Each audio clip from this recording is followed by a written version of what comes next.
sense, it's really much more forward looking, and in some sense there may be a little bit of nostalgia because you don't have as much of the on the bus stuff because players have this opportunity to, as I said, to really interact with the world at large, and sometimes it dilutes that intensity that you share as a team in the past. Let me ask you about something he's concerned about because he said that he is concerned about the health of the league. He shared his concern about the league's television ratings, noting that from 2010 to 2018, among 18 to 34-year-olds, the league's core audience, meaning paid TV's viewership, is down almost 50%.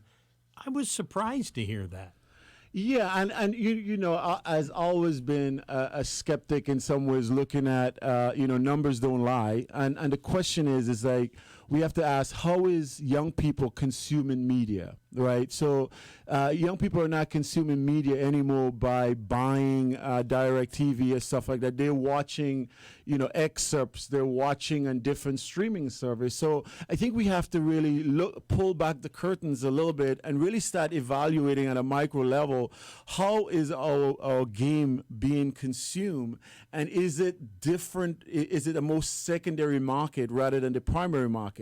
So should we really look at measurement a lot differently? And that's, I think, is going to be a more long-term, nuanced approach where the union and the league is going to have to bring in different people to really look at what's going on underneath the surface, because I think people consume still a lot of basketball, but maybe not in the way that they did 10 or 15 years ago. You know, you think about the NBA, the championship ends in June, mid-June, and then they're back in camp toward the end of September.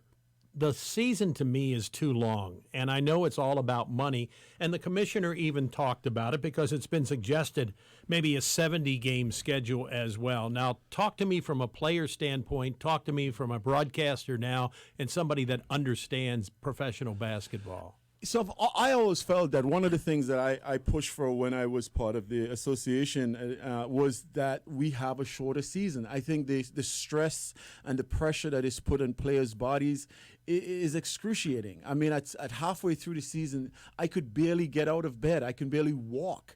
It's so much on your body. And then at the other side is that once you say, okay, let's cut the season, but we have to cut basketball-related income, and then everybody was, well, maybe let's hold on a second. So I think that as players, we have to start thinking about how protracted or how how long our careers can go if we had a shorter season, and as television, we have to say how better the games would be if we didn't have back-to-back games, where we can see that back-to-back games are just not as effective as when you spread them out a few days. The quality of competition is a lot better the more rest the players get. Yeah, there's another aspect of professional basketball this day. I think athletes in general in our society, professional athletes, and especially those that are very, very successful, feel empowered.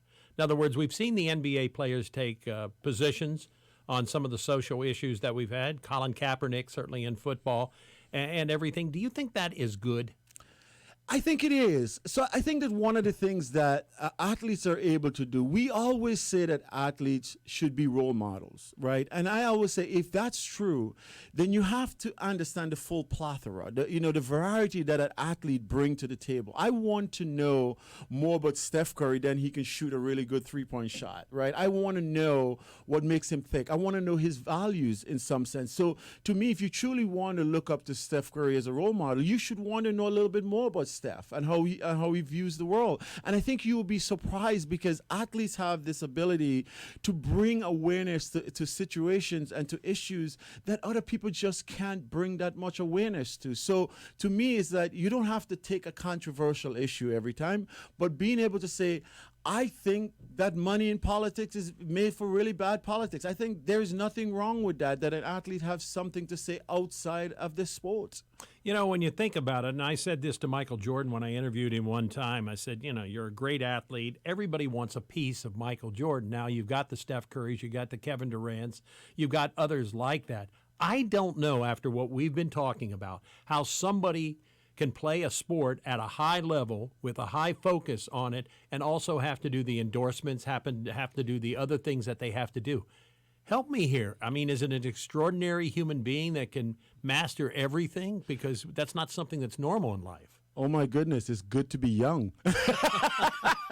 I mean, I'm getting tired just hearing you say it. And I think also, like one of the themes we were talking about is the globalization of the sport. So now you sneaker release is not in the United States; it's in China, right? So think of the travel, think of the toll it takes on the body, and now the season starts right away. So you can't have a lot of downtime because really keeping your body at that level is so important for an athlete, so you don't get hurt. So you don't want to really waste 2 months of not staying in somewhat comparable shape so that you can ramp up at the appropriate time because the season comes around so quickly. So I do think it takes a toll on our athlete's body. And I think part of the decision you have to make as an athlete is what's more important, right? It's like, how do you balance, the love for the game and the expansion of your business empire and really keeping it in line. And it starts off with really having competent people really helping you out where they can. We only have 30 seconds left, but how did you make the transition to private life so successfully?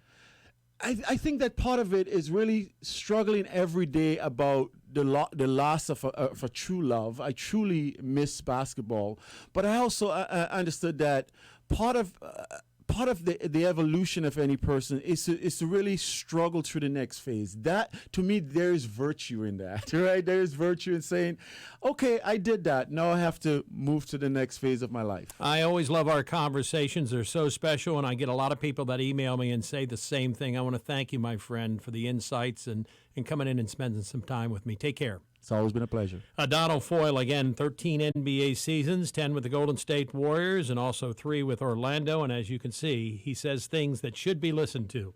We continue across the country and around the world. We've got you on Sports Byline.